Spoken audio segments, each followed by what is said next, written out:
ಇವತ್ತು ಪೊಲಿಟಿಕಲ್ ರಿಪೋರ್ಟರ್ಗಳನ್ನ ಕೇಳಿ, ಪೊಲಿಟಿಕಲ್ ವಿಶ್ಲೇಷಕರನ್ನ ಕೇಳಿ, ಹಿರಿಯ ರಾಜಕಾರಣಿಗಳನ್ನ ಕೇಳಿ, ಸರ್ಕಾರ 136 ಸ್ಥಾನಗಳನ್ನು ಇಟ್ಟುಕೊಂಡು, BJP 69 ಸ್ಥಾನಗಳನ್ನ ಇಟ್ಕೊಂಡು, JDS 19 ಸ್ಥಾನಗಳನ್ನ ಇಟ್ಕೊಂಡು ಸಂಕ್ರಾಂತಿ ಹಬ್ಬದ ಬಳಿಕ ಸಂಕ್ರಾಂತಿ ಆಗುತ್ತೆ ಅಂತ ಹೇಳೋದಾದ್ರೆ ಏನೆಲ್ಲ ಆಗುತ್ತಪ್ಪ? ಅದು ಸಾಧ್ಯನೇ ಇಲ್ಲ. 69 + 19 70 88 ಆಗುತ್ತೆ, ಅದಕ್ಕೆ ಇನ್ನೂ 35 ನಂಬರ್ ಬೇಕಾಗುತ್ತೆ, ಅಷ್ಟೊಂದು ಸಾಧ್ಯನಾ? ಇದೆಲ್ಲ ಚರ್ಚೆಗಳಾಗುತ್ತೆ. ನೀವು ಹೇಗೆ ನೋಡ್ತೀರಾ ಇದನ್ನ? ಇಲ್ಲ, ಈ ಕ್ರಾಂತಿ ಅನ್ನೋ ಶಬ್ದ ಐ ರಿಯಲಿ ಡೋಂಟ್ ಲೈಕ್. ಕ್ರಾಂತಿ ಯಾವ ಅರ್ಥದಲ್ಲೂ ಈ ದೇಶದಲ್ಲಿ ಪ್ರಸ್ತುತ ಅಲ್ಲ. ಈಗ ಅದ್ರ ಜೊತೆಗೇನೆ ಕಾಂಗ್ರೆಸ್ ಅಂದ ಅಲ್ಲಿ ಕೂಡ ಅದು ಕ್ರಾಂತಿ ಎಂದೂ ಅಪೇಕ್ಷೆ ಮಾಡೋದಿಲ್ಲ, ನಾನು ಬಿಡಿ. ಬಟ್ ದೇರ್ ಈಸ್ ಎ ಡಿಸ್ಕಂಟೆಂಟ್ಮೆಂಟ್ ಹೇಳಿದೆ. ಆದರೆ ಒಂದು ಇಲ್ಲಿ ನಾನು ಗಮನಿಸೋದೇನೆಂದರೆ, ಎಷ್ಟು ಸರ್ತಿ ಅಧಿಕಾರಕ್ಕೆ ಬಂದರೂ ಕೂಡ ಸಂಪೂರ್ಣ ಬಹುಮತದಿಂದ ಸ್ವಶಕ್ತಿಯ ಮೇಲೆ ಸರ್ಕಾರ ಮಾಡಿದ ಉದಾಹರಣೆ JDSಗಿಲ್ಲ. ಹಾಗೇನೆ ಸಂಪೂರ್ಣ ಬಹುಮತದಿಂದ BJP ಕೂಡ ಇಲ್ಲಿ ಅಧಿಕಾರಕ್ಕೆ ಬಂದಿಲ್ಲ.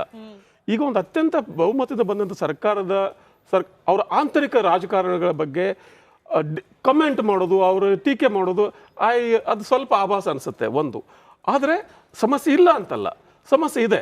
ಯಾವ ರಾಜಕೀಯ ಪಕ್ಷದಲ್ಲಿ ಸಮಸ್ಯೆ ಇಲ್ಲ? JDS ಸಮಸ್ಯೆ ಇಲ್ವಾ ಅಶ್ವಿನ್? BJP ಇಲ್ವಾ? ರಾಜಕೀಯ ಅಂದಮೇಲೆ it is a game of aspirations. ಅಲ್ಲಿ ಹೇಳಿದ್ರಲ್ಲ ದೊಡ್ಡವರು, ಈ ರಾಜಕೀಯ ಯಾರು ಸನ್ಯಾಸಿಗಳಲ್ಲ ಅಂತೇಳಿ, ಅದು ಕೂಡ ತಪ್ಪು ಅಂತ ಹೇಳ್ತೇನೆ ನಾನು. BJP ಸನ್ಯಾಸಿಗಳು MP ಆಗಿದ್ದಾರೆ, ಚೀಫ್ ಮಿನಿಸ್ಟರ್ ಆಗಿದ್ದಾರೆ. ರಾಜಕೀಯದಲ್ಲಿ ಸನ್ಯಾಸಿಗಳೇ ರಾಜಕೀಯದಲ್ಲಿ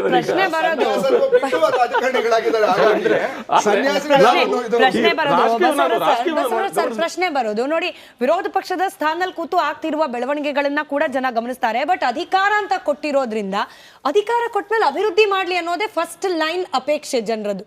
ಅದಕ್ಕೆ ಪ್ರಿಯಾರಿಟಿ ಕೊಡೋದು ಬಿಟ್ಟು ನಾನು DCM, ನಾನು ಸಚಿವ, ಲೋಕಸಭಾ ಚುನಾವಣೆ ಆದ್ಮೇಲೆ ರೀಶಫಲ್ ಆಗತ್ತೆ ಅಂದ್ರೆ, ಈಗ ಯಾರೋ ಒಬ್ರು ಸಚಿವರು ಆ ಕ್ಷೇತ್ರದ ಜನ ಆಯ್ಕೆ ಮಾಡಿ ಕಳಿಸಿದ ಮೇಲೆ ನಮ್ಮ ಕ್ಷೇತ್ರದ ಶಾಸಕರನ್ನ ಸಚಿವರು ಮಾಡಿದ್ದಾರೆ ಅಂತ ಆಕಾಂಕ್ಷೆ ಇಟ್ಕೊಂಡು ಅಭಿವೃದ್ಧಿ ಕನಸು ಕಾಣ್ತಾ ಇರೋ ಜನರಿಗೆ, ಅರೆ ಹೌದಾ ಲೋಕಸಭಾ ಚುನಾವಣೆ ಆದ್ಮೇಲೆ ಸಚಿವರಾಗಿರೋ ಏನ್ ಮೆಸೇಜ್ ಹೋಗುತ್ತಿದ್ದು? ತಪ್ಪು ಹೋಗುತ್ತೆ ಮೆಸೇಜ್. ಅಬ್ಸಲ್ಯೂಟ್ಲಿ. ಯಾಕಂದ್ರೆ ಯಾವುದೇ ಒಂದು ಸರ್ಕಾರ ಅಭಿವೃದ್ಧಿ ಕೆಲಸ ಮತ್ತೊಂದು ಏನೋ ಮಾಡಬೇಕಾದ್ರೂ ಕೂಡ ಇಂಟರ್ನಲ್ ಸ್ಟ್ಯಾಬಿಲಿಟಿ ಬಹಳ ಮುಖ್ಯ, ಆಂತರಿಕ ಒಂದು ಸಮತೋಲನ ಬಹಳ ಮುಖ್ಯ. ಈ ಸರ್ಕಾರದಲ್ಲಿ ಏನಾಗಿದೆ, ಫ್ರಮ್ ಡೇ ಒನ್ ಮೊದಲ ದಿನದಿಂದನೇ ಏನು ನಡೀತಾ ಇದೆ, ಹಗ್ಗ ಜಗ್ಗಾಟ, ಅಧಿಕಾರಕ್ಕಾಗಿ ಹೋರಾಟ ನಡೀತಾನೆ ಇದೆ. ಇಲ್ಲಿ ಅದು ಒಂದು ಸಿದ್ದರಾಮಯ್ಯ ಬಣ ಇದೆ, ಒಂದು DK ಶಿವಕುಮಾರ್ ಬಣ ಇದೆ, ಇಲ್ಲಿ ನಡೀತಾನೆ ಇದೆ. ಜೊತೆಗೆ ಮೇಲೆ ಖರ್ಗೆ ವಿಚಾರ ಬೇರೆ ಕೂಡ ಇದೆ, ಅವರು ಇನ್ಫ್ಲೂಯೆನ್ಸ್ ಬೇರೆ ಬೇರೆ ಬೇರೆ ಇದಾವೆ. ಮೊನ್ನೆ ಖರ್ಗೆ ಅವರು ಪ್ರಧಾನಮಂತ್ರಿಗಳು ಆಗ್ಬೇಕಂದ್ರೆ ಯಾರೋ ಬೇಡ ಅಂತಾರೆ, ರಾಹುಲ್ ಗಾಂಧಿ ಆಗಿ ಅಂತಾರೆ. ಸೊ ಈ ತರದ ಒಂದು power game. Politics is all about power. Power is politics, politics is power.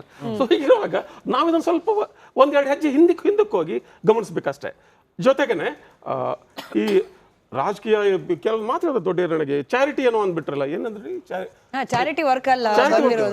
No, politics has to be charity. No no no, it's a service. Service ಮಾಡಬೇಕು ಅನ್ನೋಕ್ಕೋಸ್ಕರ ಸರ್ ಒಂದೇ ಒಂದು 10 ಸೆಕೆಂಡ್ಸ್ ನೋಡಿ, ಜನತೆಗೆ ಸೇವೆ ಮಾಡಬೇಕು ಅಂತ ನಂಗೆ ಅಧಿಕಾರ ಸಿಗ್ಲಿ ಅಂತ ಹೇಳ್ತಾರೆ ಹೊರತು ಬೇರೆ ಕಾರಣಕ್ಕಲ್ಲ.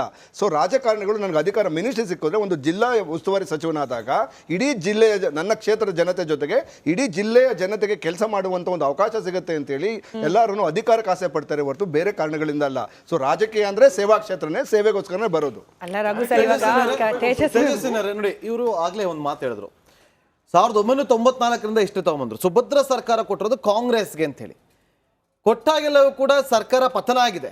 ಅಂದ್ರೆ ಕಾಂಗ್ರೆಸ್ನ 2019 ಉದಾಹರಣೆ ಇದೆ. 2019